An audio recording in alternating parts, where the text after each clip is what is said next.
A continent rich in resources and diverse cultures would soon become the battleground for empires hungry for power and wealth.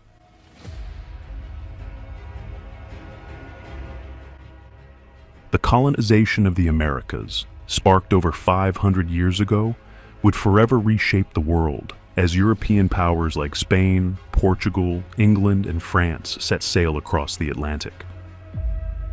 They encountered vast civilizations, forged alliances, and waged brutal wars. Over the course of centuries, entire societies were transformed, for better or for worse, in the pursuit of land, gold, and glory. But how did it all unfold? To understand the impact that still echoes today, we must start from the beginning. The entire history of the colonization of the Americas.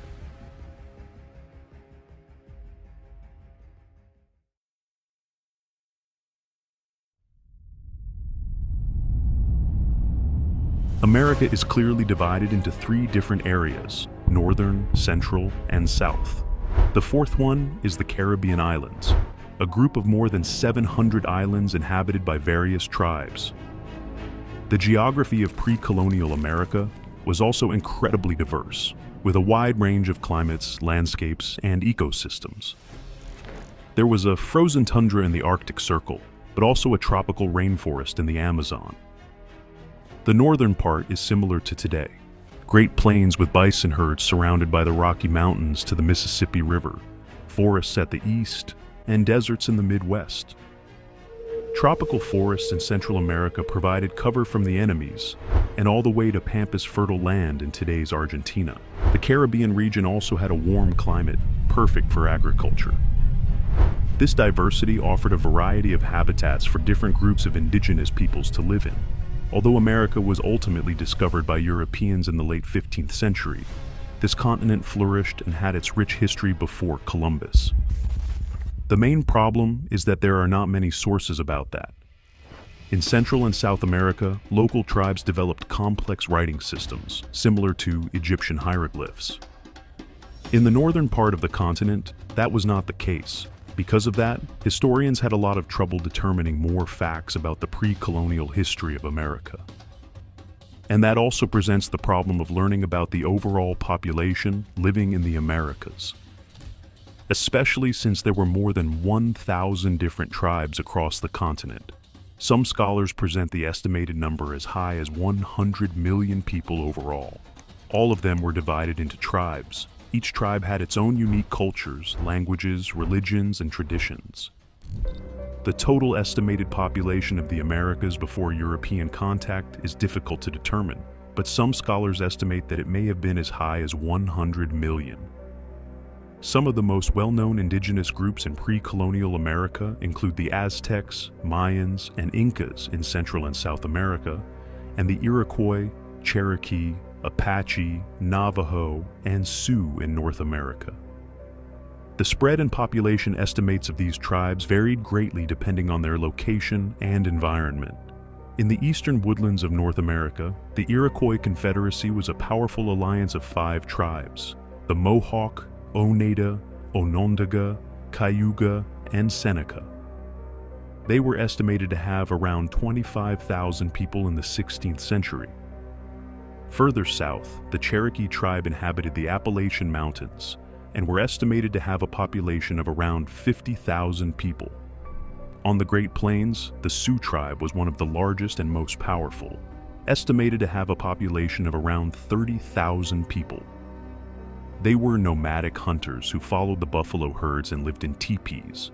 The Comanche tribe, also on the Great Plains, were estimated to have a population of around 20,000 people and were known for their horsemanship and raiding skills.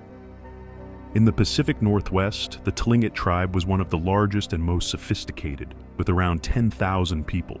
They were skilled fishermen and traders. These groups developed complex societies with sophisticated and unique political systems, art, and architecture unknown to Europeans. Most of these tribes were organized into clans or family groups. Some tribes had a hierarchical system of chiefs and elders who made decisions for the community as some sort of council. That social hierarchy resembles a lot to the one of Greek polises. Some even practiced a democratic system where everyone could be heard. Tribes in North America relied heavily on hunting and gathering. They moved from time to time, while the one station southern practiced agriculture. That's why they could form larger states, and even empires, like the Incas and Aztecs. Trade networks existed between tribes. Goods such as furs, food, and weapons were being exchanged. The use of currency was not widespread, and bartering was the preferred method of trade. Their downfall was also their technology, which couldn't match the Europeans. They used simple tools for hunting, farming, and construction of homes and other structures. Some tribes developed medical knowledge using herbal remedies for treating illnesses. Native American settlements varied in size. Some settlements were small and temporary, while others were larger and more permanent. The type of housing used by Native Americans also varied depending on the region and climate. For example, in the Southwest, natives built adobe houses, while those in the Great Plains built teepees. One of the first civilizations that we are familiar with is the Mississippian civilization. It was a pre-Columbian culture in North America, from around the 8th to the 16th century. As its name says, it was stationed in and around the Mississippi River Valley and its tributaries, covering an area that includes present-day states such as Illinois, Indiana, Kentucky, Tennessee, and Missouri. They are today mostly known for their large earthen mounds for religious and ceremonial purposes. Some were over 30 meters high. Archaeologists discovered they also grew crops like beans and squash. Mississippian people even developed an irrigation canal system to manage their agricultural production. Since they were divided into various tribes, trade was important in Mississippian society. The decline of this culture had little influence on Europeans, even though they had met the conquistadors. The Spaniards had little luck there and were mostly killed by the natives. The only thing that remained from the Spanish were some artifacts and diseases that affected the natives. When the conquistadors returned a few decades later, there was no Mississippian culture. There is no definite reason for their decline. Possibly it was due to a combination of factors such as environmental changes, disease, and warfare. The other, much older group in North America was the ancestral Puebloans. It is a group of Native American people who lived in the southwest region of the United States from approximately the 2nd to somewhere around the 15th century. Commonly known as the Anasazi, a Navajo word meaning ancient ones or enemy ancestors. The ancestral Puebloans were known for their cliff dwellings built into the sides of cliffs and canyons. These structures were often multi-storied and made of stone, adobe, and wood. The Anasazi also built large open-air structures called kivas, which were used for religious ceremonies since they were very religious. Even today, the descendants of the ancestral Puebloans live in the southwest region of the United States. The situation was somewhat different when we went to the south. There we had much more organized nations, with the most important among them being the Aztecs, Inca, and Maya. The Aztec Empire was an empire that controlled most of today's Mexico, from one ocean to another. It had a complex society with a hierarchical social structure. At the top were the rulers, the nobility, and the priests, followed by the merchants, artisans, and farmers. Slaves were at the bottom of the social ladder. With that structure, it resembled more European medieval kingdoms than the tribes to the north. One more important aspect was religion, which was highly important. The Aztecs practiced human sacrifice, and there is much archaeological evidence of that horrible ritual. The Inca Empire was the largest in pre-Columbian America. It was located in the Andean region of South America, stretching from present-day Colombia to Chile, but mostly in today's Peru. The Inca Empire was ruled by a monarch known as the Sapa Inca. The Sapa Inca was considered a living god and had absolute power over the empire. The empire was divided into 4 regions, each with its own governor. The governors were responsible for collecting taxes, maintaining order, and carrying out the orders of the Sapa Inca.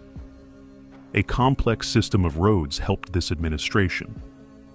One of the most impressive examples of Inca development is Machu Picchu, a city built on a mountain ridge in Peru in the 15th century, and was abandoned shortly after the Spanish conquest. The Maya civilization was quite different than the two mentioned before. Located in parts of Mexico, Belize, Guatemala, and Honduras, it lasted until 1697. It was much more based on science and culture. The Maya developed a complex calendar and a writing system that used symbols. They wrote on bark paper, stone, and pottery. Maya literature included historical records, religious texts, and stories. The most famous Maya text is the Popol Vuh, a creation myth that tells the story of the world's creation and the adventures of the hero twins. In that, Maya civilization resembles Greek city-states, and that's exactly the same how the Maya civilization was divided. That's why the Maya is not known as the empire.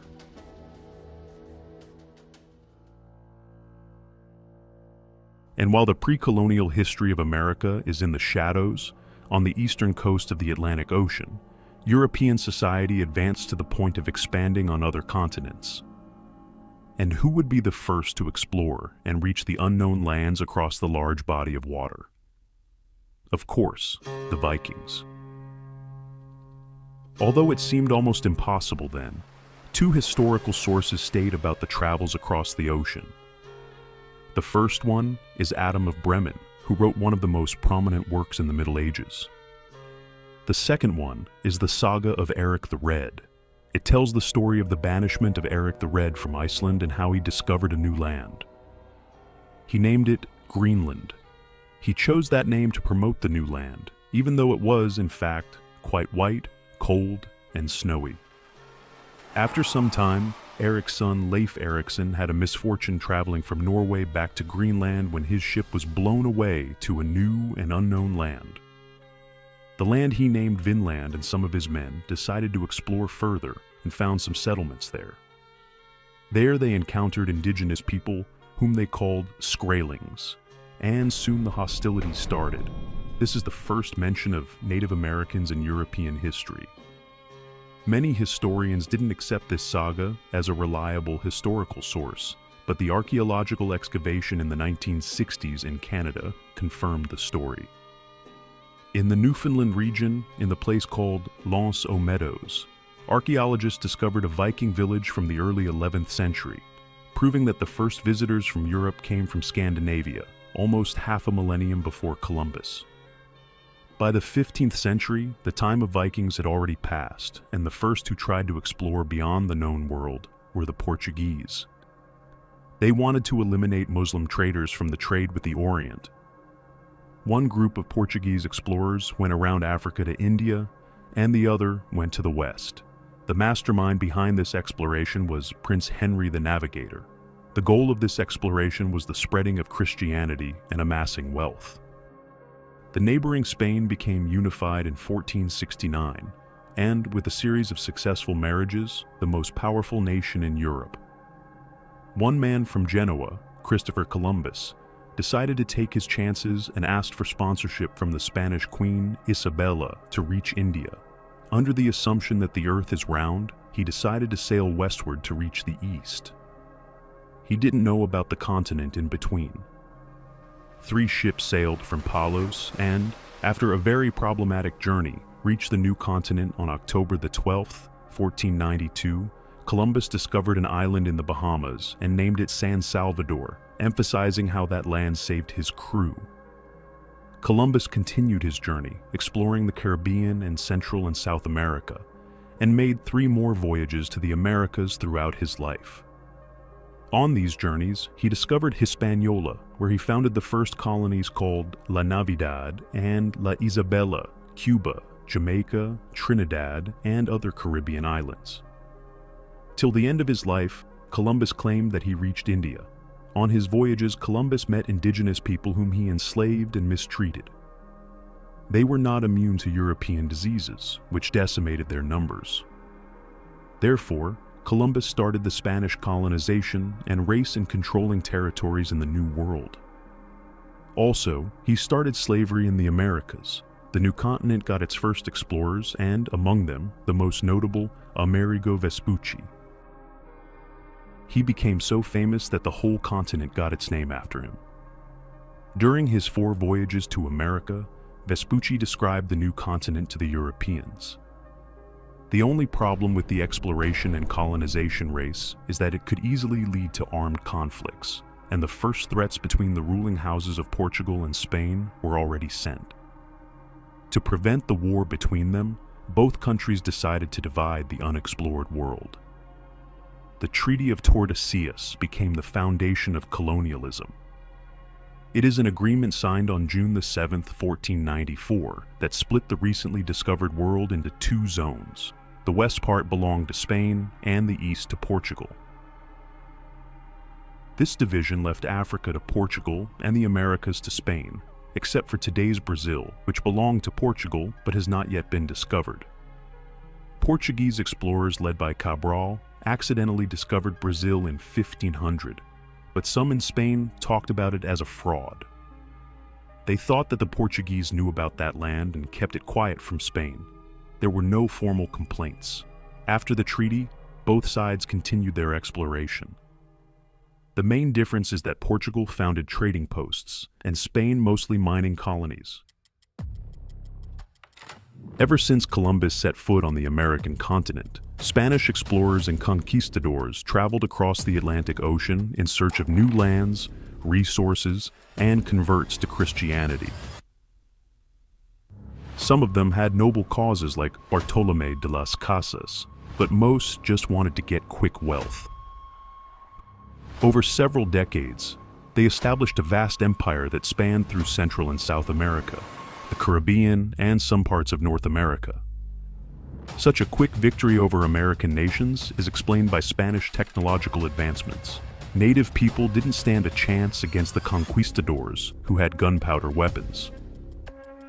The 2 most well-known examples are the falls of the Aztec Empire and the Inca Empire.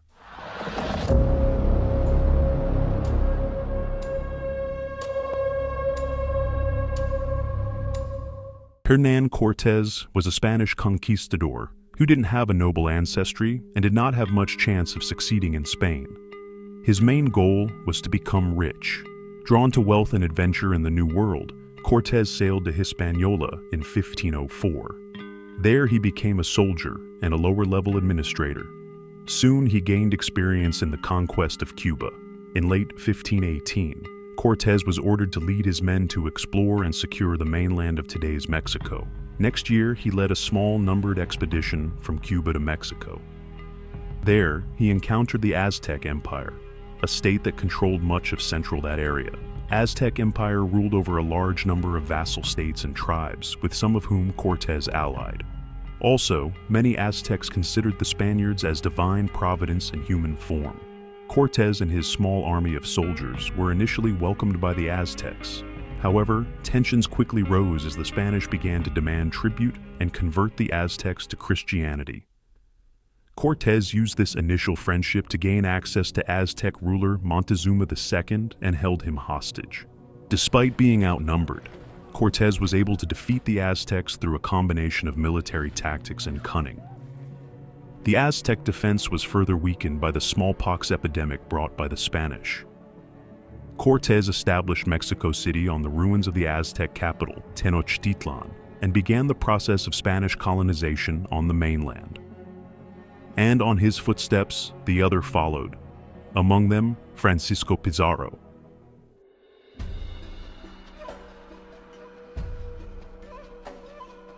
Francisco Pizarro shared a similar modest background with Cortés. He was an illegitimate child of an infantry colonel and a peasant woman. Pizarro joined the Spanish army and moved to the New World in 1502. There, Pizarro participated in various expeditions and conquests, gaining experience and wealth. He even had a small part in the discovery of the Pacific Ocean. One thing Pizarro had was ambition. His goal was to conquer the Inca Empire, which had a large territory. The Inca were ruled by Emperor Atahualpa at the time, but the empire was in a state of turmoil due to a recent civil war. This internal conflict weakened their defenses. Pizarro invited the Inca ruler to a meeting and ambushed his troops in November 1532 in Cajamarca. Despite the Inca paid vast amounts of gold and silver, Pizarro executed Atahualpa in 1533. At that moment, the war was effectively over, although the last bastions fought until 1572. Smallpox and the lack of immunity among the natives played its part again. Pizarro established the city of Lima, which became the capital of the Spanish colony of Peru. Pretty soon, Spain created a huge empire in America. And the newly founded empire needed administration to avoid collapsing. Also, with effective organization, it was much easier to take much more gold. The Spanish colonial administration was highly organized, with a clear hierarchy of officials and a defined set of laws and regulations. At the top, there were viceroys, who were appointed directly by the King of Spain and were responsible for everything happening in the colonies. They had a lot of assistants and departments for various areas such as finance, justice, and defense. The local administration was headed by governors, who were appointed by the viceroys. They were responsible for maintaining law and order, collecting taxes, and overseeing the economic development of the colonies. One more thing was a strict system of racial hierarchy. The highest positions in the administration were reserved for Spaniards, while people of mixed race or indigenous people were excluded from the higher echelons of power. The most important role of the administration was to keep the labor system working, and there were problems. The natives were massacred by the diseases, and the Spanish Empire was lacking in the workforce. Therefore, in 1500, the third royal governor, Fray Nicola de Ovando, introduced a new system of free forced labor called the encomienda system. Under the encomienda system, the indigenous people were obligated to provide free labor to Spanish colonizers in exchange for protection and religious instruction. This system didn't differ much from feudalism, only that in feudalism there were limits to using other people and laws. In the Spanish Empire, there were not many regulations and boundaries for using and abusing the natives. The indigenous people were forced to work in mines, fields, and other industries for long hours. This system resulted in illness, injury, and death. That led to the dwindling number of natives, and the colonizers started to import slaves from Africa. Between 2 and 4 million Africans crossed the Atlantic and ended up as slaves to the Spanish Empire in America. This didn't put an end to the encomienda system, which remained in place until 1791, although in many places, it was unofficially abolished earlier. Some colonists opposed this treatment of natives. Among them, the most well-known is Bartolomé de las Casas. He was the colonizer from Seville who arrived in America in 1502. There, he took part in conquering Cuba and was granted the encomienda. He saw with his eyes what it did to the natives. The harsh treatment changed de las Casas. Soon he renounced the encomienda, became a priest, and started advocating against the harsh treatment of natives. His works influenced many in their treatment of indigenous people. Sadly, they were a vast minority. With a series of quick conquests, Spain took control over an unimaginable territory across the Atlantic. That territory gave gold, silver, manpower, and agricultural species to Spain, making it the strongest colonial power in the world. But the Treaty of Tordesillas was just an unimportant piece of paper for some other European powers who decided to ignore it. The only problems for them were the tensions on the old continent at home to fully enter the colonization race.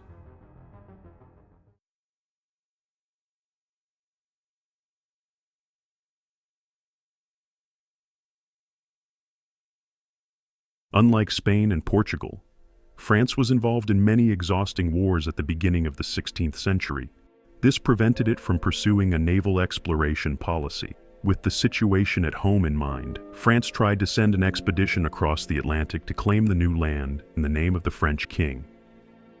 The most peculiar story among those early navigators and explorers involves Thomas Aubert, He was one of the first French explorers of the New World. In 1508, Aubert and his men managed to capture 7 natives of the Micmac tribe and take them to France. The sight of these people in Europe awakened the interest in America among the French.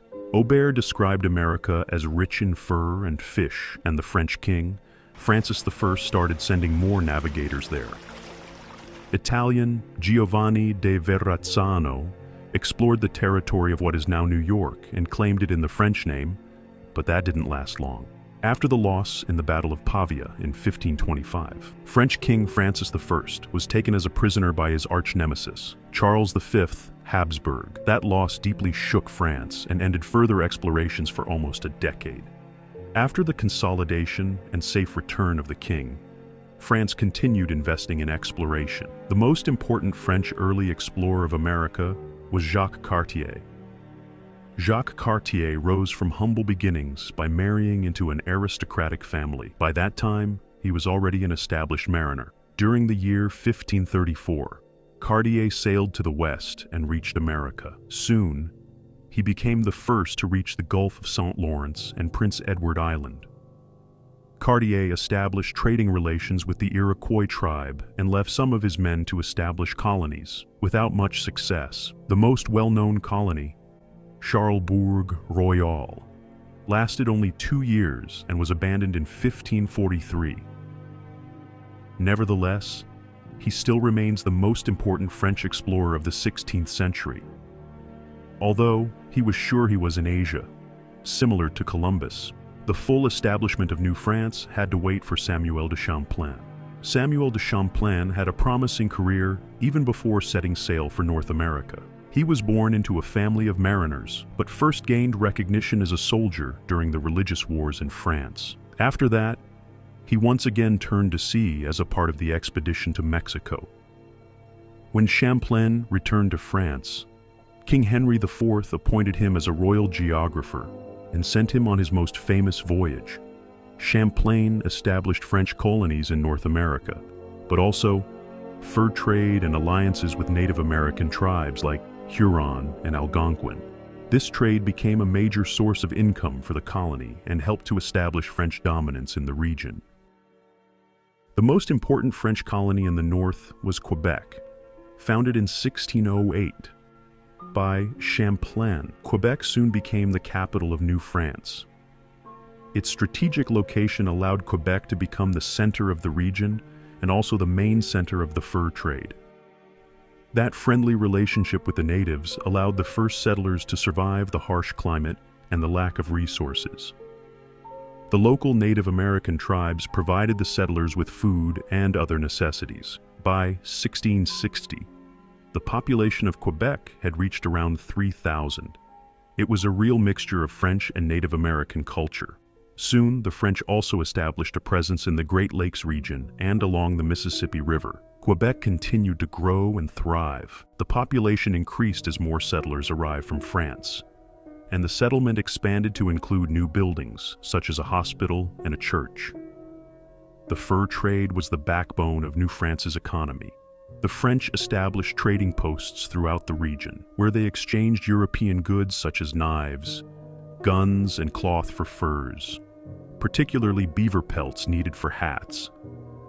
The fur trade had signified the great difference in the way of life of the Native American tribes of New France. The trade brought new goods and technologies to the tribes, which improved their quality of life. However, it also had negative consequences. The demand for furs led to overhunting, so the tribes soon became dependent on the fur trade for their livelihoods. That gave the French a large advantage to blackmail the tribes for necessities. On the southern coast of North America, the French colonization went in a different direction. In the late 17th century, French explorer and trader Sieur de La Salle led several expeditions to explore the Mississippi River and the Gulf of Mexico. Sieur de La Salle was from a wealthy family and was a member of the Jesuit order. Soon, he discovered that he preferred an adventurous life and sailed to New France to visit his brother in 1667. 2 years later, he left Montreal and decided to go south to reach the Gulf of Mexico. This expedition didn't bring any success, but got him experience. In 1682, La Salle's voyage resulted in the claiming of the Mississippi River and the surrounding land for France, which he named Louisiana in honor of King Louis XIV. In 1699, French colonizers established the first permanent French settlement in Louisiana at Fort Maurepas, today known as Ocean Springs in Mississippi. Over the next few decades, the French established several other settlements, the most important being New Orleans in 1718, which became the capital of the French colony. Unlike in the North, the French had a mixed relationship with the Native American tribes in Louisiana. While some tribes, such as the Choctaw and Natchez, initially welcomed the French and formed alliances with them, others, such as the Chickasaw, resisted French colonization. If the French traded with a particular tribe, the relationship was friendly. But if French colonists needed land for agriculture, the war was at the doot. Soon, French colonists organized an administrative system where the governor of Louisiana was the highest-ranking official in the colony. When Native American numbers started to deteriorate, French colonists imported slaves from Africa in the early 18th century. They needed slaves to work on plantations and in the city of New Orleans. Also, French Louisiana was probably the first colony with a large number of interracial marriages between the natives and the colonists. Creoles were people of mixed race and ethnicity, often born to French or Spanish fathers and African or Native American mothers. The English weren't pleased either when the newly explored world was divided and they didn't take their part. After the Civil Wars of the Roses from 1455 until 1485, Henry VII took the throne, and he wanted to consolidate the nation, recovering from 3 decades of internal conflict. So he led peaceful politics throughout his reign. King Henry couldn't interfere in the exploration of the New World in the beginning, but the Tordesillas Treaty offended him, so he helped Italian explorer Giovanni Caboto arrange an expedition to the west under the English flag. Giovanni Caboto remained familiar in history as John Cabot was the first European since the Vikings to set foot on North American soil. During his second voyage in 1497, Cabot, with only one ship, managed to reach the territory of Newfoundland in Canada. After that success, Henry VII awarded Cabot with money, so he went on his final journey in the following year. There are no records about what happened with the 5 ships that Cabot led, and historians still argue about the fate of the expedition. The letter from King Henry to John Cabot explains the English politics to the colonies. Cabot financed the expedition himself, or with the help of sponsors, and he would be the ruling authority in the newly found settlements, as a vassal of the English crown. All the trading with that future colony would go through Bristol Harbor, and the king would get 20% of the goods. With that in mind, we can understand the future differences between English colonies across North America. After Cabot, other explorers traveled from Bristol to America and went to southern Newfoundland, even Chesapeake Bay in 1508. That expedition was led by Sebastian Cabot, son of John, who followed the steps of his father. Upon his return, Sebastian found out about King Henry's death. Henry VIII was different. He caught up in a religious struggle against the Pope, which brought Reformation in England, so he didn't show any interest in funding explorations. Some historians say that this pause in interference in colonial expansion led to English victory because it would be much harder to establish colonies and develop the colonial empire at a time when the Spanish fleet was much more powerful. Also, in the time of Henry VIII, Spain controlled a significant part of Europe and was the wealthiest country in the continent. While the Spanish grasp over Europe slowly weakened during the next few decades, England couldn't escape the religious turmoil even after Henry's death and almost fell under Spanish rule. When the new queen, Mary, conveniently called Bloody because she prosecuted reformists, married Spanish King Philip II, England was ready to come back to Catholicism. But that wasn't everything, because their future son would rule both Spain and England, among many other territories. This was probably the closest that we ever were to the unification of Western Europe ever since Charlemagne. Mary passed away in 1558, and her sister, Queen Elizabeth I, took over the crown, so Spain became the enemy. That's when England seriously entered a colonial expansionism race. The first English attempt at a permanent settlement didn't last long, but became famous as the first American mystery. The colony called Roanoke was established in 1584 in today's North Carolina. Sir Walter Raleigh, without much trouble, got a royal charter from Queen Elizabeth I. Very soon, the colonists met the natives and even established trading and friendly relations. This successful expedition brought enthusiasm among the English, who wanted to continue the expansion of their colony. Even the Queen herself shared the people's belief and named the new territory Virginia. After the second expedition, the explorer Ralph Lane was put in charge of the colony, and that decision sealed the colony's fate. He single-handedly deteriorated the relationship with the natives to the point of total war between them. The fourth expedition brought some joy when the first English baby was born on American soil, but it was not enough. The painter John White, who was the grandfather of the baby, named Virginia Dare, went back to England with most of the men to get more supplies, but the moment was very bad. England was facing an enormous threat from the Spanish Armada, and all the vessels were confiscated to protect from the future attack, White's ship included. He couldn't return to America for 3 years and went back to Roanoke on the 18th of August 1590, on his granddaughter's 3rd birthday, but he found no one. The colony, now surrounded by a palisade, was abandoned with only the word Croatoan carved on the wall of one of the houses. White was sure that they just moved to the island of that name, but never found his loved ones again. The famous explorer, Captain John Smith, who was taken prisoner by the natives years later, heard the story about the white people among the natives, but this story couldn't be proven. There were also stories about the Spanish attack, but no records.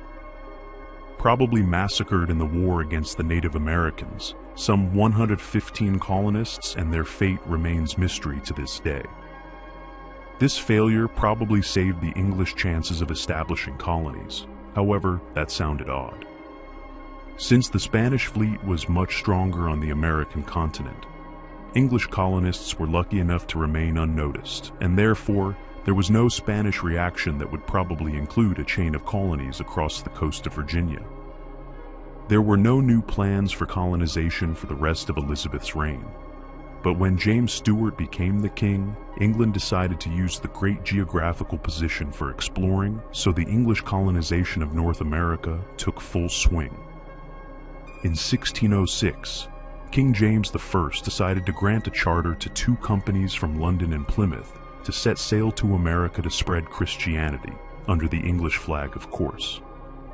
He needed the pretext of spreading the religion in trying to avoid a reaction from Spain. Lucky for him, Spain wasn't the same superpower as it was a couple of decades before. The London Company founded the first English settlement on May 14, 1607. The settlement, called James Ford, was founded by 104 men who crossed the Atlantic with 3 ships. Today, this colony is known as Jamestown. Life in Jamestown was very hard.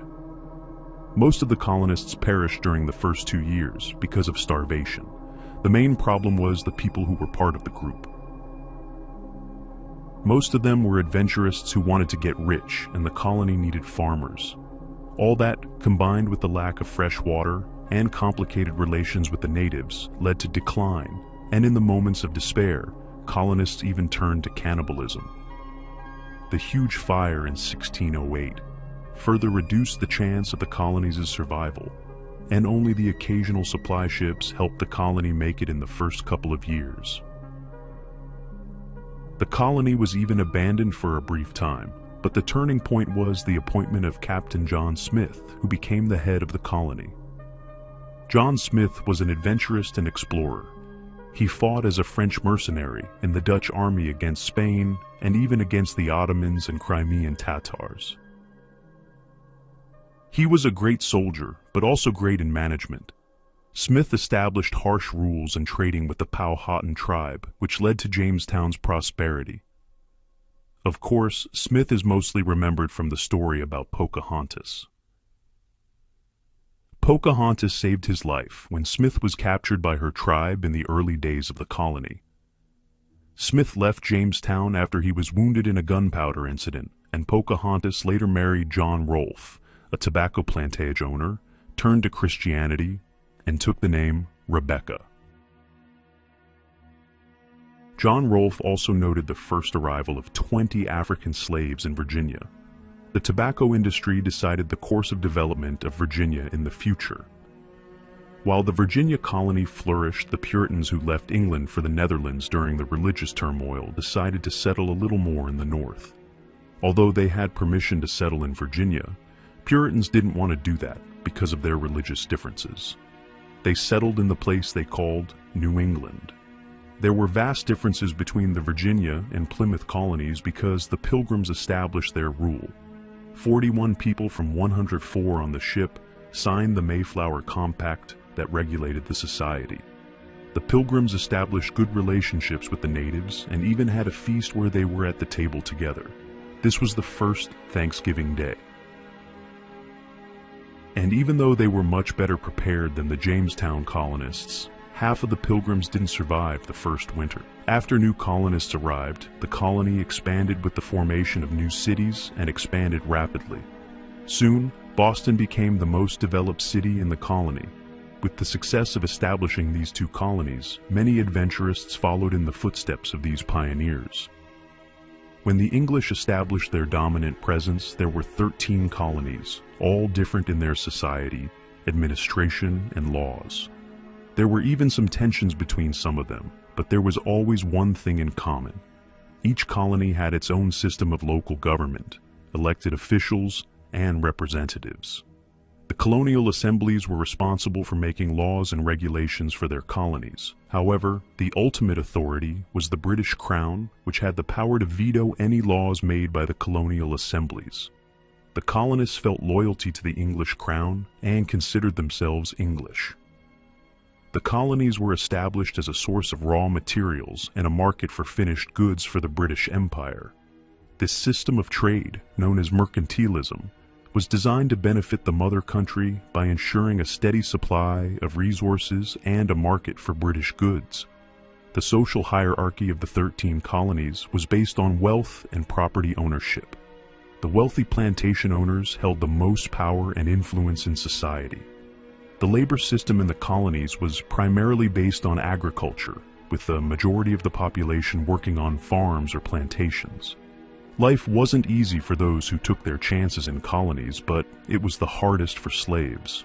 Slavery was an important part of the labor force in the southern colonies, in need of a workforce for plantations. New Hampshire was founded in 1623 by Captain John Mason as a part of the Massachusetts Bay Colony. It was one of the first English settlements in America, established as a fishing village, and it was absorbed by the Massachusetts Bay Colony after Mason's death. In 1679, King Charles II established New Hampshire as a royal colony to gain more influence over this overseas territory. Maryland was established in 1634 by Lord Baltimore as a refuge for English Catholics facing persecution in England. It was named after Queen Henrietta Maria, the wife of King Charles I, who granted the charter to Lord Baltimore. Connecticut was founded in 1636 by Thomas Hooker. The colony was established as a place for Puritan settlers who were unhappy with the governance of the Massachusetts Bay Colony. The colony was known for its democratic governance. Rhode Island was established in 1636 by Roger Williams, who was banished from Massachusetts. He established the Providence Colony on Rhode Island as a safe haven for all religious dissidents and promised separation of government and church. Soon, others followed, and other colonies like Newport. All the settlements on Rhode Island unified in 1644 on the principle of religious tolerance. Delaware was a colony populated and owned by the Swedish, but later conquered and served as a trading post for the Dutch West India Company. The colony was later taken over by the English in 1682, handed to William Penn as part of Pennsylvania, but with some autonomy. North Carolina was founded in 1653 by Virginians who were seeking new land to settle. Although the Spanish settled first, their colonies were abandoned before the English's arrival. The colony was established as a place for small farmers, and it was known for its tobacco cultivation. South Carolina was established in 1663, when a group of English settlers founded the city of Charleston. The colony was established as a place for growing crops such as rice and indigo. The colony was known for its slave labor on plantations. New York and New Jersey were conquered in 1664 by the Dutch.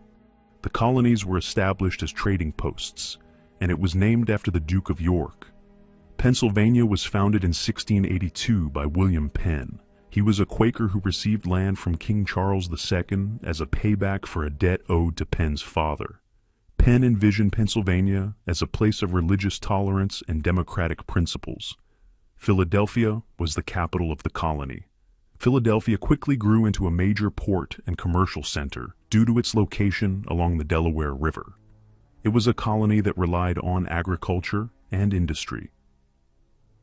Georgia was the youngest of colonies, founded in 1732 by James Oglethorpe. His goal was to represent a philanthropic colony where good people who had had no luck in life would live. Oglethorpe, as a rich man, bought up many people who had been in prison for debt and brought them as free landowners to his colony. Georgia was a colony of smallholdings and people of all nationalities. Slavery was forbidden, as were alcoholic beverages. Oglethorpe personally ran a new colony that was also the first fort in the South to protect British lands from Indians and Spaniards. This utopian story could not succeed because Georgia was geographically similar to South Carolina and much more suited to large plantations, while the colonists, on the other hand, were smuggling slaves. Oglethorpe left his colony in 1752 disappointed and disgusted by human nature. The interactions between the indigenous peoples and the colonists were marked by both trade and conflict, but mostly conflict. Unlike the French, British colonies were mainly based on agriculture, so it was a must to take as much land as possible, naturally from the natives. The colonists frequently used force to take over native lands, and this led to further conflicts between the two groups. The settlement patterns of the colonists also had a significant impact on the indigenous peoples. The colonists often established settlements on or near native lands, which led to further tensions and conflicts. Sometimes, the colonists tried to establish trade relationships with the native peoples for goods such as furs, food, and other resources. However, these trade relationships were combined with tension and conflict, as both sides wanted to gain the upper hand. One of the most well-known episodes that perfectly represents this relationship was the Tuscarora War, fought between 1711 and 1715. It was a conflict between European settlers and the Tuscarora tribe. The Tuscarora were a Native American tribe who lived in the coastal part of North Carolina. They were part of the Iroquoian tribes. English settlers pressured the Tuscarora for more land and resources. The Tuscarora felt threatened, especially because some Tuscarora were captured and sold into slavery.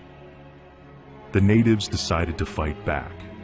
In September 1711, the Tuscarora launched attacks on several smaller English settlements. They attacked farms, plantations, and isolated settlements, killing settlers and taking captives. That provoked widespread fear and panic among the settlers. Neighboring tribes joined the attack. The colonists retaliated against the Tuscarora and their allies with enormous brutality, which included crop destruction.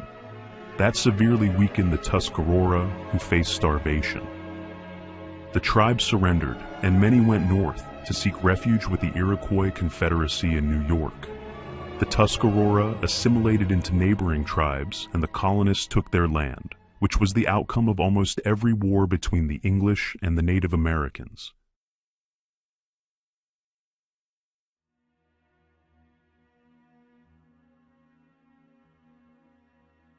Besides England, France, Spain, and Portugal, two other European powers tried to establish a colonial presence in America.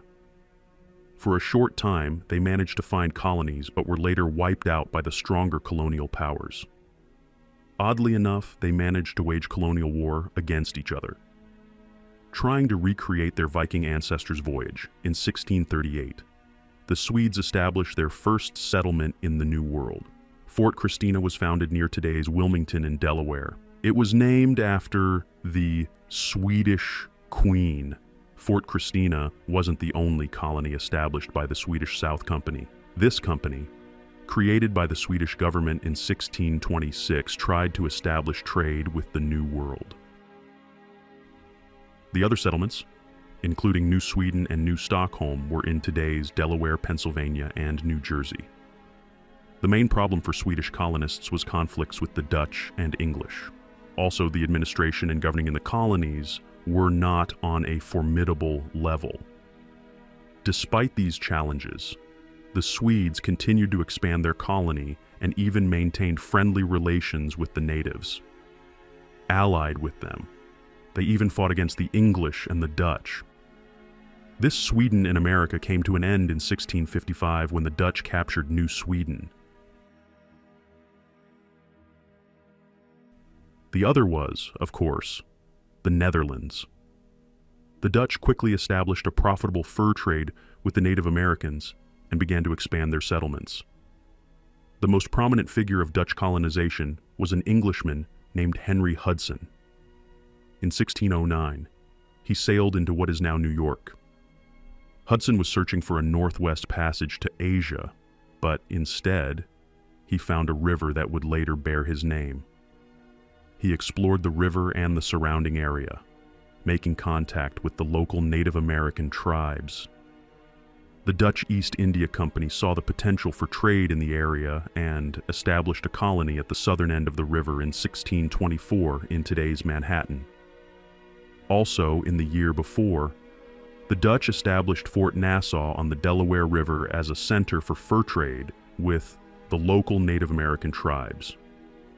This was the beginning of Dutch colonization in the area that is now New Jersey. The Dutch also established trading posts along the Connecticut River and in what is now Maine. The most important colony from today's point of view was on Manhattan Island.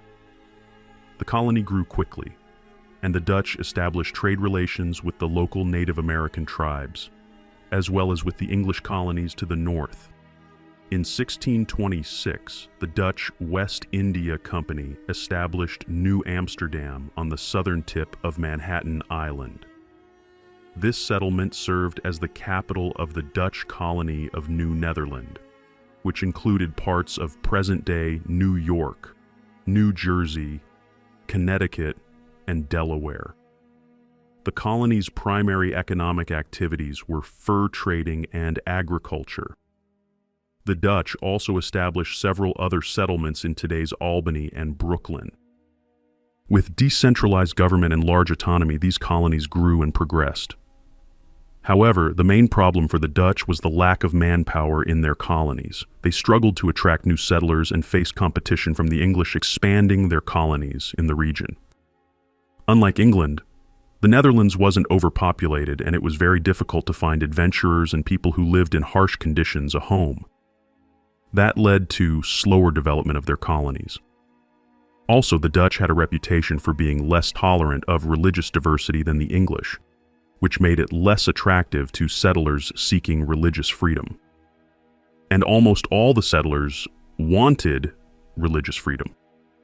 Also, the economy and fur trading there required maintaining peaceful relations with the native tribes as possible allies against the other European colonists. And they did that with the Lenape tribe. In 1655, the Netherlands in America wiped out the Swedish colonies.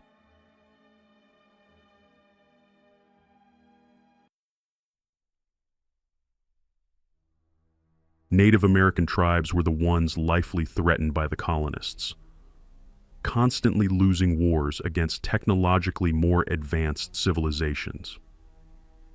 So that is why they decided to form alliances to protect themselves from European colonizers. The most well-known of these tribal alliances was the Iroquois Confederacy, made up in the Northeast. This confederacy remained a powerful force until the American Revolution. Colonists feared the Iroquois, and the coalition also used diplomacy to rival European powers against each other. Other confederacies tried to save their land and even fought formal wars against colonies, using other colonies. The political landscape from Europe just transferred to America, and the natives tried to adapt as best as they could.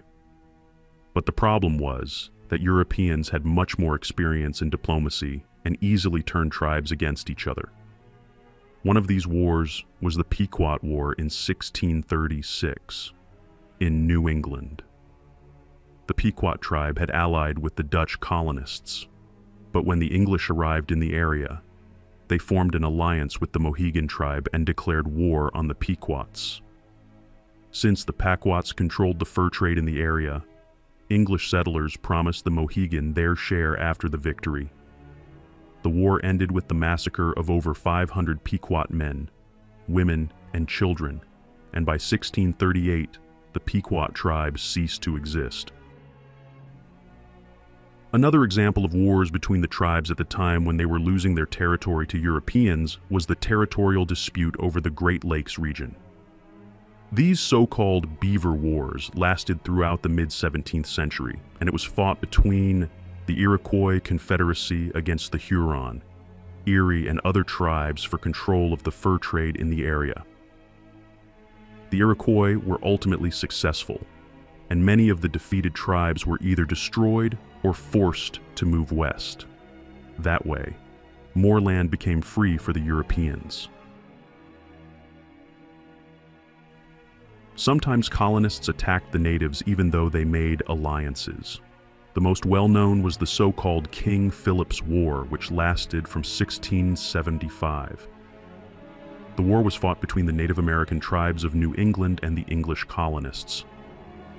One of the leaders of the Native Alliance, Metacomet, the leader of the Wampanoag tribe, took the name King Philip and named the war. It's the same problem of land ownership that led to coordinated and ferocious attacks on various tribes. The Native Americans were initially successful, but the tide turned when the colonists received reinforcements from other colonies. King Philip didn't survive the war, and most of the tribes were forced to relocate to the west, or worse.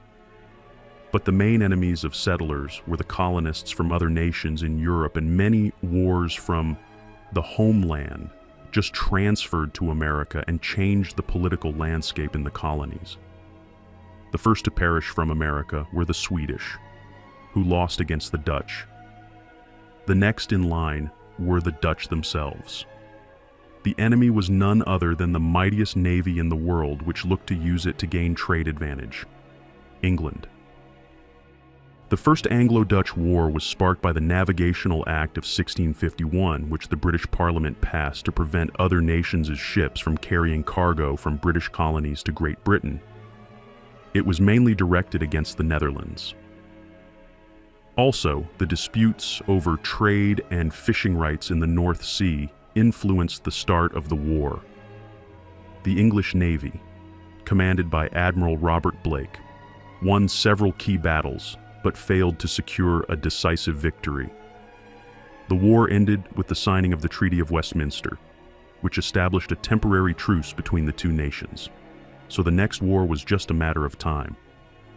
The Second Anglo-Dutch War was fought over control of trade routes and colonial territories in Africa and the Americas. The English Navy, under the command of Admiral George Monk, won several early victories but was defeated by the Dutch Navy, led by Admiral Michiel de Ruyter. However, Dutch settlers were no match for English colonists who took control over New Amsterdam in 1664. This Second Anglo-Dutch War waged in Europe effectively ended Dutch colonial aspirations in North America. in exchange for the Suriname island.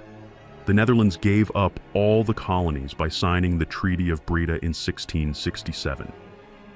The Third War didn't affect America as much as Africa and Asia, and after that, the lasting peace was established, and soon Great Britain and Netherlands became allied against France. And wars between two major colonial powers started soon enough. This war transferred from Europe, where the French King Louis XIV tried to conquer neighboring lands and form a huge empire. These countries formed the League of Augsburg, supported by the British, in 1688. Louis XIV started a war against the Augsburg League, which included Emperor Leopold and King William of England. That war was the beginning of France's withdrawal as a hegemon in Europe and one of the first wars to spread to America. The hostility in the colonies began in 1689, and the fighting took place around the territory of the neutral zone of Hudson Bay between New England and New France, to which both countries wanted to expand their colonies. During 1684. In 1685, the English made an alliance with the Iroquois Confederation, which needed protection from the French. The Iroquois played an important role as auxiliary units of the English army. From this war began the custom of fighting in these colonial wars the French and their native allies against the English and their native allies. To start the war, the Schenectady Massacre was a French response to the constant Iroquois raids in today's Canada. 3 separate French attacks on isolated settlements in the New York colony claimed over 100 lives and doubled the number of prisoners. The atrocities committed by the French against the English civilians brought the necessary will for war among the English soldiers and colonists who supported them. King William's War was fought along the Mississippi and in Latin America, but as for American warfare, the center of the action was on the border with what is today Canada. In retaliation, the English managed to take Port Royal, one of the most important cities under French rule, but the city later returned to French rule. This war did not change the balance of power in America and was the prelude to a series of wars in the colonies. The 1697 peace in Ryswick defined the status quo, and soon the preparations began for the next war. The French began building a series of fortifications to protect themselves from the more numerous English population. About the English colonies, the problem of the lack of interest of other colonies in the problems of New England came to light. Pennsylvania and Virginia preferred to solve their own problems and didn't care about other colonies. No one had time to recover, and the next war was just around the corner. Queen Anne's War also started in Europe. The last Spanish Habsburg, Carlos II, died without an heir and left the crown to Louis XIV's grandson, Philip of Anjou. Although Louis claimed that Philip would not be the ruler of France, but only of Spain, the war broke out in 1702. Armed clashes quickly spread to the American continent, with skirmishes starting between English colonists who launched an attack on Spanish colonies. England was not prepared for this war in the colonies and suffered defeat after the French invasion of Maine. The eastern colonies on the coast did not care much for the war waged by the western colonies and often continued to trade with the Spanish and the French. After the massacres carried out with the help of the natives, Great Britain gained the advantage of conquering French lands, while Quebec once again remained out of reach. Peace in Utrecht in 1713 ended the war in Europe and also in the colonies. British colonial rule extended to the French Acadia, the southern part of Nova Scotia and New Brunswick, while France gave up its rights to Newfoundland and the Iroquois. French Acadians were given unexpectedly great rights by this peace and were allowed to remain Catholic, which is why Catholic priests often crossed from today's Canada to spy on English. Both sides were exhausted and therefore more than happy to remain in peace while they consolidate. Britain maintained trading and wanted to remove the Spaniards from their part of the profit. Also, the politics in Europe never rests, and the opportunity for that soon presented. Europe entered a new war in 1740. This time, the war was sparked by fighting between Prussia and Austria.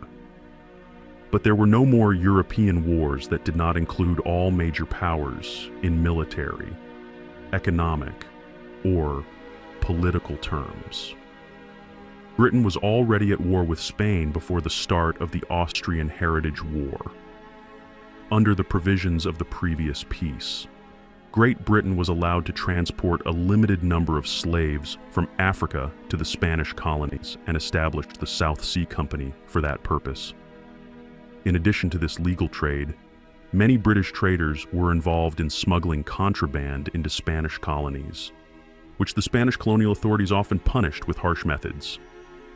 One of these ship owners, named Jenkins, showed up at a parliament session and showed what he claimed was his severed ear, which he lost because of the harsh punishments of the Spaniards. The Spaniards were in no mood for war, and neither was the British Prime Minister. But the pressure from the public and ship owners led by the South Sea Company demanded full compensation for the damage they had caused. The Spanish refused, and the war for Jenkins' ear began in 1739. The song that was supposed to convey the morale of Britain's victorious army, "God Save the King," was first sung in this war after it was written in 1742. The war for Jenkins' ear was fought in Latin America and did not produce any decisive victory or defeat, which is why in 1744 it became a part of the War of King George, named after the British monarch George II. This war, however, was part of the Austrian Heritage War. After their surrender in Utrecht in 1713, the French systematically prepared for a rematch and built a series of fortifications to protect the entrance to New France and the road by the Mississippi River. By 1720, the Louisbourg Fortress at Lake Michigan had been completed, while the British were less prepared for the war. The only new fort was Oswego in Ontario. Back in 1742, the French signed a treaty with the Spaniards on mutual assistance in America, with the main goal for the Spaniards being to conquer Georgia, to which they felt they had a right. The French wanted their former territories back. As a rule, the war was fought mostly by Native American allies on both sides, with a major change in the colonists' involvement in the war representing the British occupation of Louisbourg. The Massachusetts local militia abandoned their colony and walked 500 kilometers to invade and conquer this fortress on the island of Breton. After this victory was won with the help of the British fleet, the governor of Massachusetts prepared to attack Quebec and Montreal, while rejecting all French counterattacks on Louisbourg. Even though this victory can also be seen through the prism of the Massachusetts Puritans fighting the French Jesuits, it cannot be denied that this was the first military action by an army of a colony so far from its original position. Peace in Aachen in 1748 agreed to return Louisbourg to France in exchange for territory in India, which led to great discontent in the colonies, primarily in Massachusetts. After this war, it became clear that just as Europe was about to have a great war that would resolve the differences between Prussia, Austria, and the allies of these countries, so was the war that would finally resolve who remained the sole, undisputed ruler of America. Two major powers on the continent remained France and England, with their complicated alliances with native tribes. The war to end all colonial wars was in the making, and the 18th century brought the resolution of the colonial race in the northern part of the continent. In the meantime, Spain enjoyed their rule over most of South and Central America. However, Spain wasn't a superpower anymore.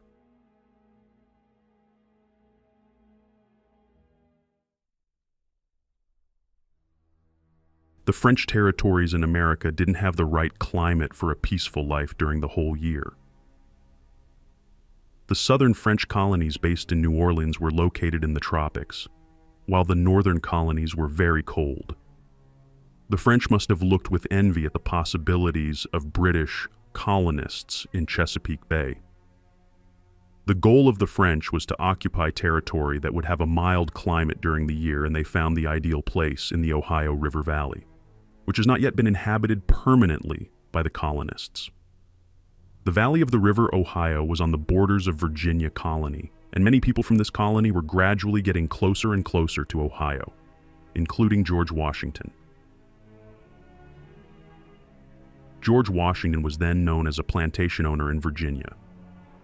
The French wanted to stop this expansion by building a fort in Ohio called Fort Duquesne, which would stop any expansion attempt by colonists from Virginia or Pennsylvania. In addition to the most important areas in the Ohio River Valley, there were more disputed areas around the Great Lakes and in Nova Scotia. This time, the war for the control of America has spread to Europe, not in the reverse order as it always did after minor incidents. Virginia's Governor Dinwiddie sent a militia force under the command of 22-year-old George Washington to take over the land around Fort Duquesne. The war officially began on July 3rd, 1754, between that squad and French troops at a place called Great Meadows near Fort Duquesne. The war had begun recklessly, and Great Britain was not yet ready for such a great conquest, especially as it had seriously engaged in political intrigue on the continent during the secret negotiations at the very dawn of the 7 Years' War. Britain had entered into an alliance with Prussia, which meant that it would be waging war against Austria and Russia, alongside the already established rivals, France and Spain. The enemy force Britain was fighting was the largest until then, and Britain wasn't ready for that. Britain suffered a serious defeat at Fort Duquesne in 1755. Admiral Byng was court-martialed and executed after mishandling the battle and losing Minorca in Spain, and Duke Newcastle resigned as Prime Minister, fearing a similar fate. At this crucial moment in 1758, concern over the foreign policy of the British Empire was taken over by William Pitt, who claimed that America should be won in Europe, which meant that more French troops would be tied to Europe by more serious support to Prussia. That way, the French could not fight in the colonies. Pitt was a man who believed that Britain's greatness and power consisted of her strength in the colonies, and viewed from the side of the American colonists, he was the ideal candidate for conducting foreign policy during this war. He ordered attacks on French colonies around the world, knowing that the French didn't have nearly enough naval capacity to defend themselves against the British in such a large area that it dulled the blade of the French attack in America. On the other hand, fearing a French invasion, the colonies held a congress in Albany to defend themselves together. The lack of unity of these colonies was clearly reflected in the fact that the Congress was attended by representatives of only 7 colonies. The plan was to link and coordinate the actions of the colonies.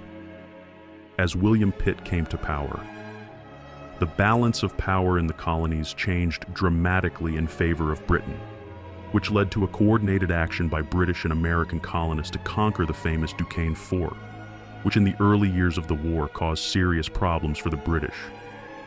The same year, the fortress of Louisbourg was recaptured, but this time for good. In 1759, the most ambitious attempt to conquer the most defended French fortress in Quebec, led by General Wolfe, was prepared. The attack was planned in 3 directions.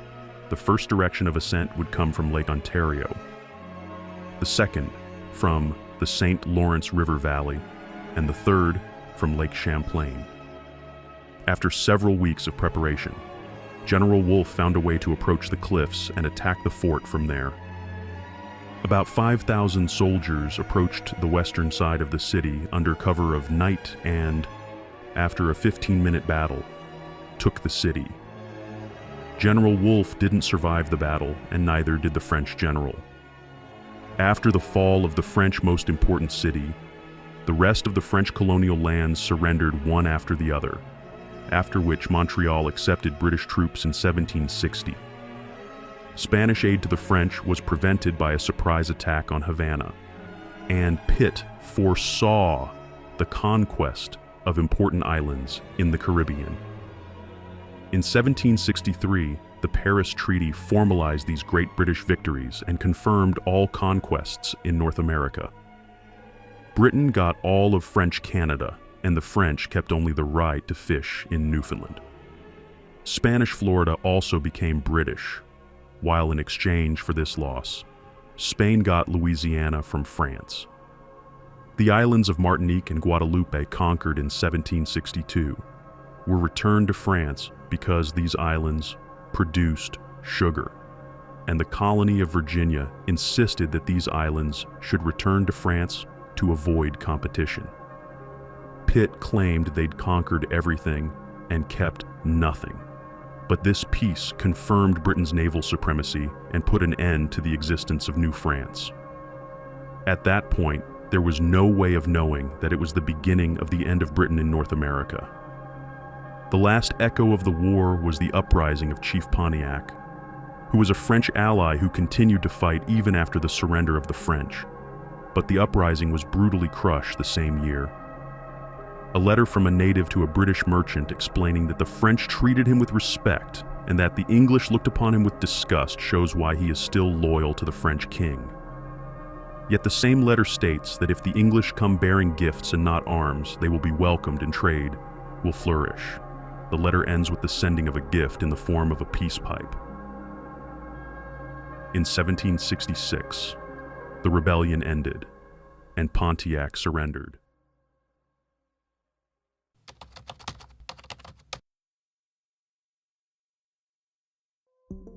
After defeating the French, the colonies considered themselves to have an unlimited capacity for expansion after the Bloody War, and the Spanish estates were not considered a threat.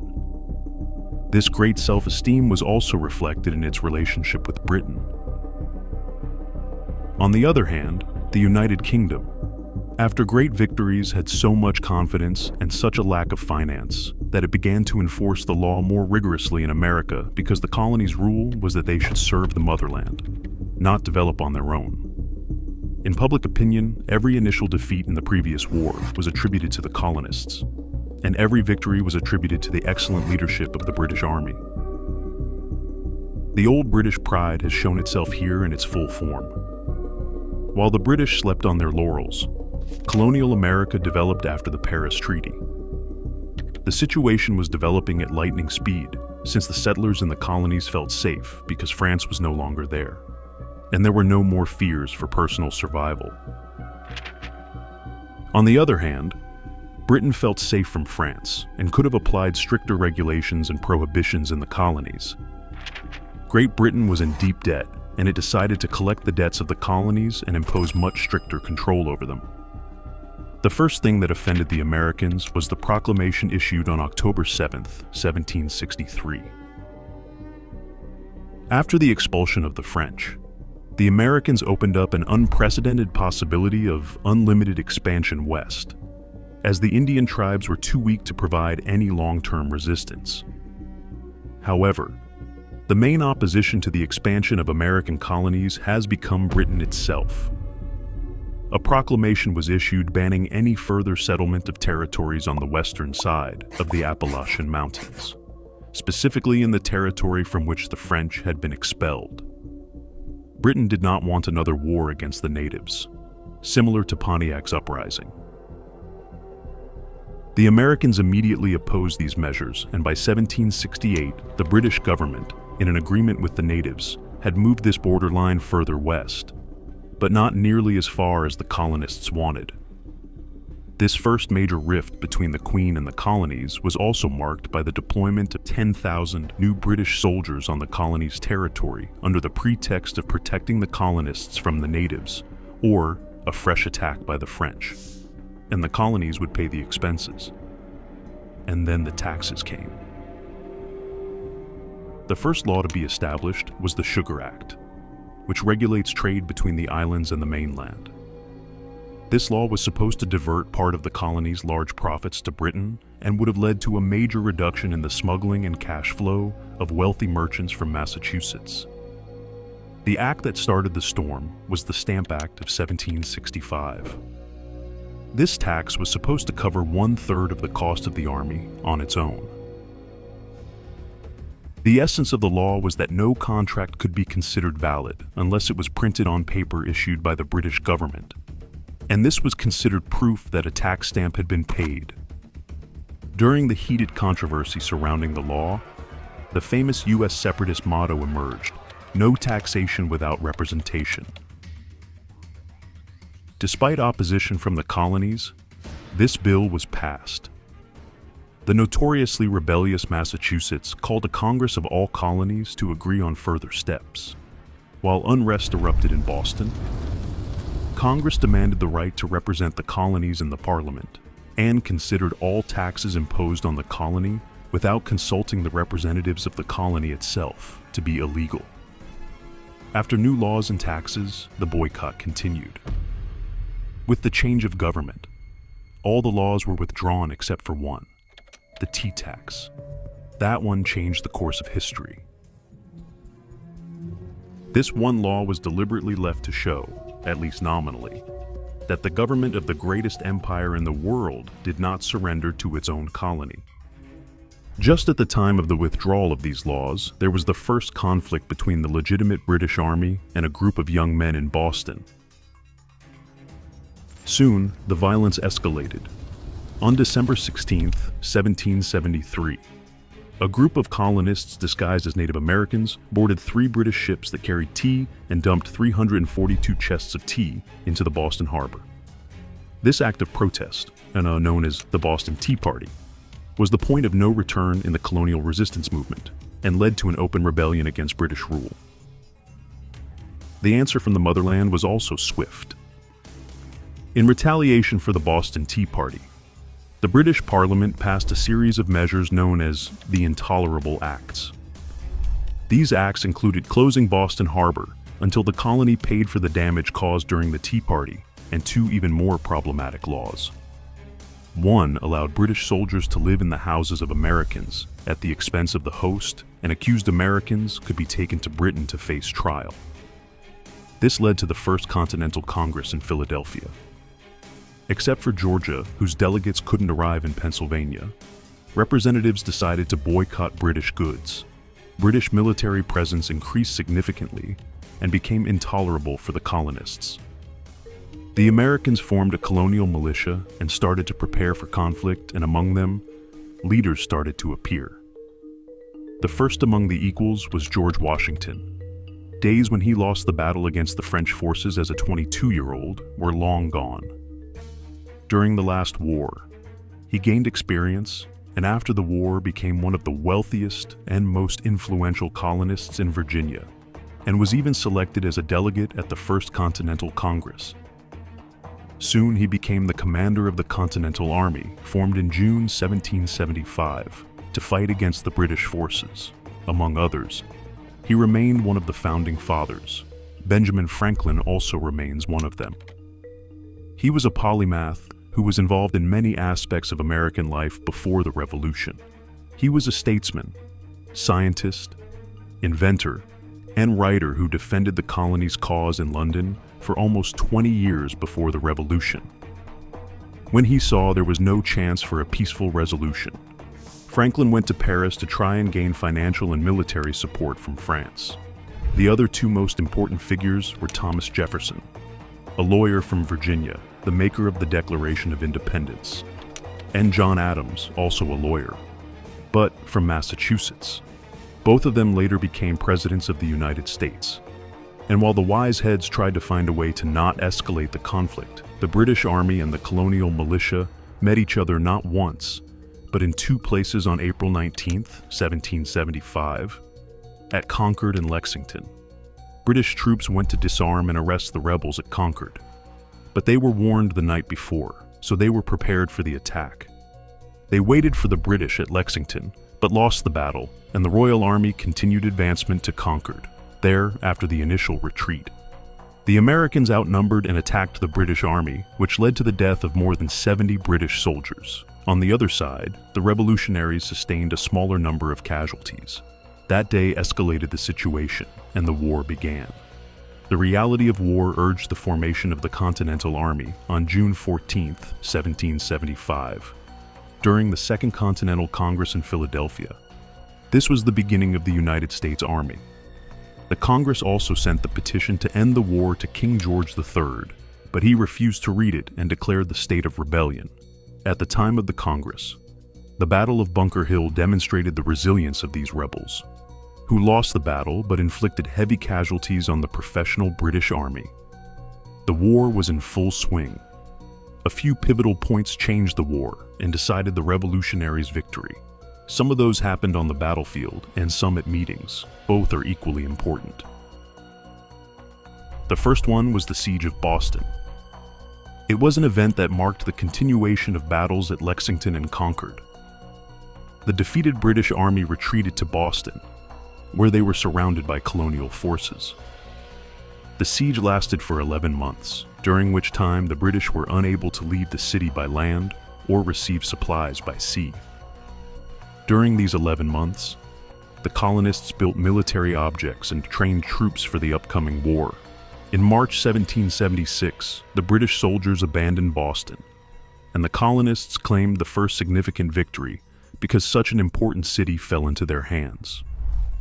After the successful start of the rebellion, the Continental Congress formed the five-man committee that wrote the most important document in the history of the U.S. The Declaration of Independence, adopted on July 4, 1776, proclaimed the American colonies' separation from British rule. The document affirmed the colonies' right to independence as sovereign states. Signed by delegates including Thomas Jefferson, John Adams, and Benjamin Franklin, the Declaration became a symbol of unity among the colonies and laid the groundwork for the establishment of the United States of America. The rest of 1776 was very hard for Americans on the battlefield. British General William Howe defeated General George Washington at Long Island and conquered Fort Washington with 3,000 men. 1777 started similarly with losses at Fort Ticonderoga and the loss of the most important city, Philadelphia. These defeats threatened the Revolution, but the victory at the Battle of Saratoga saved the cause. It took place in September and October of 1777 in New York. The British Army, led by General John Burgoyne, winner at Ticonderoga, attempted to invade New York from Canada. The colonists were able to defeat the British in a series of battles. The British surrendered on October 17, 1777, and the victory boosted the morale of the colonists.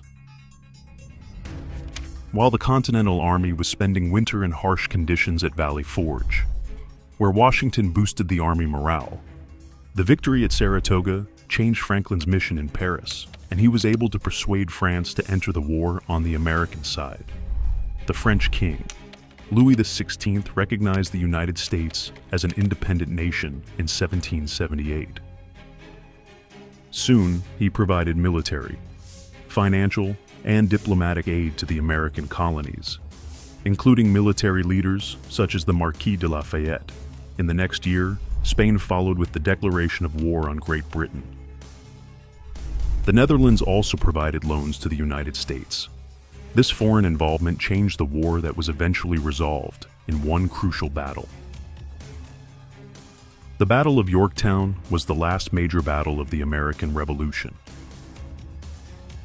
It took place in Virginia in September until the end of October of 1781. The British Army, led by General Charles Cornwallis, was surrounded by colonial and French forces.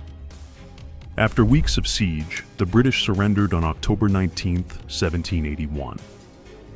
The victory at Yorktown effectively ended the war and almost immediately started the negotiations that led to the Paris Treaty. Officially, the war ended on September 3, 1783, with the signing of the Treaty of Paris. The agreement was that the British needed to withdraw all their forces from the new nation, the United States of America. The new nation had boundaries from the Atlantic to the Mississippi River, and from Canada to Florida. There were no mentions of the natives, although some tribes, like the Oneida and the Tuscarora, fought along with the Americans against the British. Their sufferings continued. After the American Revolution, the United States of America was formed as a new nation. The formation of the United States was a complex process. The Articles of Confederation, adopted in 1781, proved to be inadequate for governing the country. In response, a convention was held in Philadelphia in 1787 to draft a new constitution. This process began in 1787 and was completed in 1790 when Rhode Island became the last state to ratify the Constitution. This ratification established the United States as a federal republic with a strong central government. Ideas reflected in the Declaration of Independence also entered the Constitution. This document, the United States Constitution, established a federal system of government with a separation of powers between the legislative, executive, and judicial branches. The Constitution also established a system of checks and balances to prevent any one branch from becoming too powerful. It is the system that still represents the foundation of democracy. One of the most important debates during the drafting of the Constitution was over the issue of representation.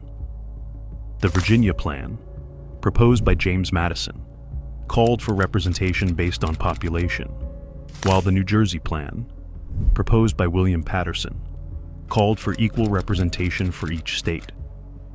It is easy to see why heavily populated Virginia wanted to exploit its grand population, and why New Jersey wanted to prevent it. The compromise that was eventually reached, known as the Great Compromise, established a bicameral legislature with the House of Representatives based on population and the Senate with equal representation for each state. The Constitution was ratified by the required number of states in 1788 and went into effect in 1789. Since then, it has been amended 27 times, with the first 10 amendments, known as the Bill of Rights, being added in 1791 to protect individual freedoms. The early Republic period, from 1789 to 1824, was marked by political, economic, and social struggles. The new government faced the challenge of establishing a strong federal system that could unite the states. The Constitution was created to address this challenge, but it was not without controversy. The debate over the balance of power between the federal government and the states continued for decades, and it still surfaces from time to time. Additionally, the country was divided along political lines, with the Federalists and Democratic Republicans competing for power. Also, with the establishment of a stable currency, the issue of debt was vital to be resolved. The country was also faced with the challenge of building a strong economy, which was necessary for the new nation to prosper. The government implemented policies such as protective tariffs and subsidies to promote economic growth, but these measures were not without problems. Alexander Hamilton, the first Secretary of the Treasury, developed a financial plan to face these issues. His plan included measures to reduce state debts, the creation of a national bank, and the imposition of tariffs on imported goods was also part of Hamilton's plan. These policies strengthened the federal government's financial power and promoted economic growth. The country's vast natural resources, such as timber, coal, and iron, helped the development of industries such as textiles, shipbuilding, and ironworks. The boom in cotton production further boosted the economy. The first Bank of the United States was established in 1791 as part of Hamilton's financial plan. It was designed to provide a stable source of credit and currency for the young nation. After the American Revolution, there was a significant push for westward expansion, and the ones who were hurt by it were the Native Americans. The United States government implemented all sorts of policies toward Native Americans during the expansion period. The Indian Removal Act of 1830 authorized the forced relocation of Native American tribes from their lands to Indian Territory decided by the USA, in today's Oklahoma. In 1832, the Black Hawk War broke out in Illinois and Wisconsin. The conflict started when Black Hawk, a Sauk leader, led a group of warriors and their families back to their ancestral lands in Illinois. which had been ceded to the United States in a previous treaty. The United States Army, led by General Henry Atkinson, was sent to remove Black Hawk and his followers. The war lasted for 3 months and resulted in the defeat of the Indian tribes. Black Hawk was captured, and the remaining Indians were forced to leave their lands and move west of the Mississippi River. The Treaty of New Echota in 1835 led to the forced removal of the Cherokee Nation from their lands in Georgia to Indian Territory. This event is known as the Trail of Tears and resulted in the deaths of thousands of Cherokee people. The way the United States treated the Native Americans is probably the most shameful episode in U.S. history. The two most well-known wars or massacres of indigenous people were the Sioux and the Apache Wars. Sioux Wars were a series of conflicts between the United States and the Sioux Indian tribe in the Great Plains region. The wars began in 1854 and lasted until 1890. The most famous of these conflicts was the Battle of Little Bighorn in 1876, where a combined force of Sioux and Cheyenne warriors defeated General George Custer and his troops. It was the swan song of the natives' power. The wars ended with the massacre at Wounded Knee in 1890, where over 200 Sioux men, women, and children were killed by the United States Army. The Apache Wars were fought similarly, only in the southwest region. The wars began in the 1850s and lasted until the 1880s. The Apache, led by Geronimo, fought a guerrilla war against the United States Army, using their knowledge of the terrain to their advantage.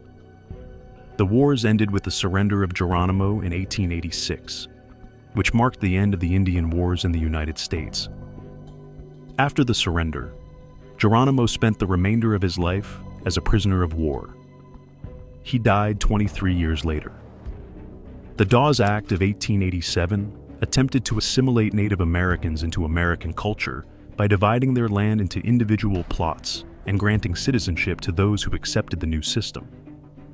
However, these policies were often met with resistance and resulted in the displacement and loss of Native American culture.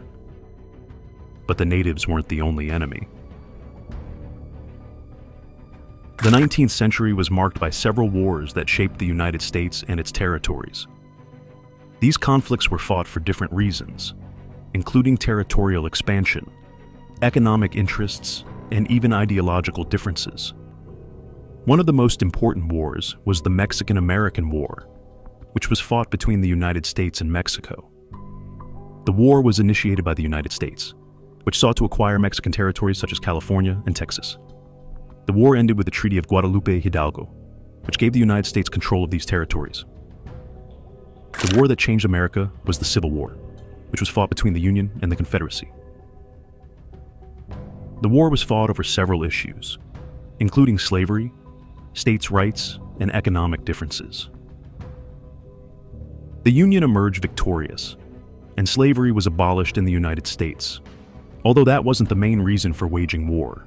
But when the North found out that former slaves could be valuable allies, they announced the proclamation in 1863.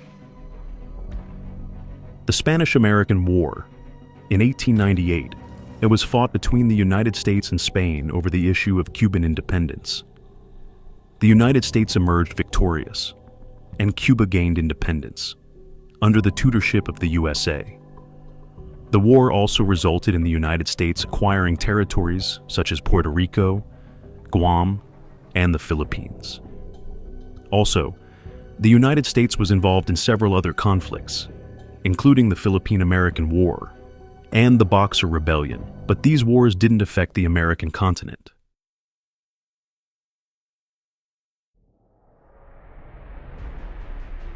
Spanish colonial empire dissolved in the 19th century due to various independence movements that sometimes used the situation in Europe. There were a few main sources of tension, such as the establishment of a system of mercantilism, in which South America was forced to export raw materials to Spain and then buy finished products at high prices. The ideas of the Enlightenment, the French and American revolutions, such as individual rights, popular sovereignty, and the separation of powers, inspired many South American revolutionaries to fight for their own independence. One of the first wars was the Mexican War of Independence.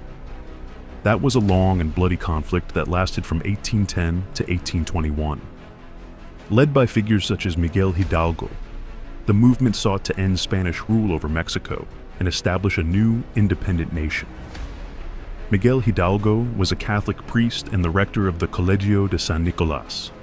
A man of culture, he spoke French and Italian language.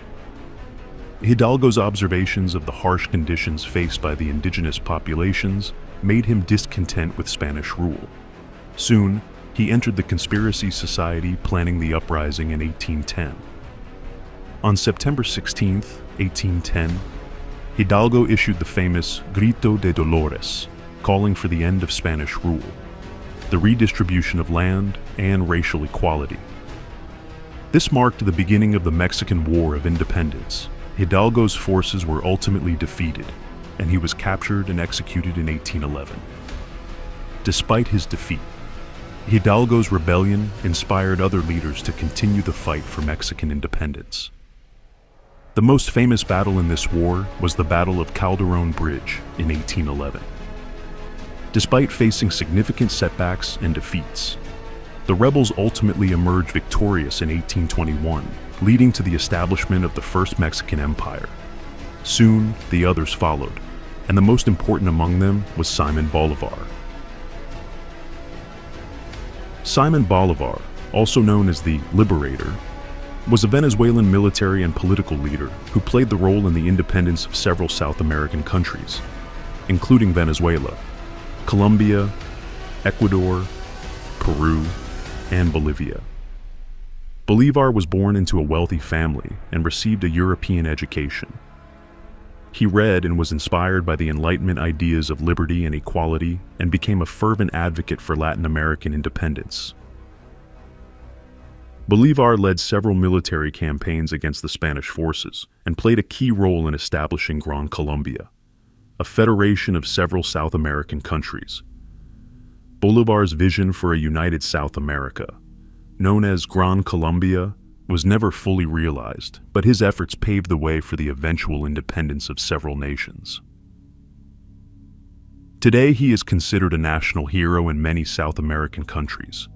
He was one of the most prominent actors in almost all the major battles in these wars. 3 turning points changed the war in South America. The Battle of Boyaca was decisive, fought on August 7, 1819, in today's Colombia, between the revolutionary forces led by Simón Bolívar and the Spanish Royalist Army. The battle resulted in a resounding victory for the revolutionaries, resulting in the liberation of New Granada, which consisted of today's Colombia, Ecuador, Panama, and Venezuela, from Spanish rule. The battle was fought in the Andes Mountains,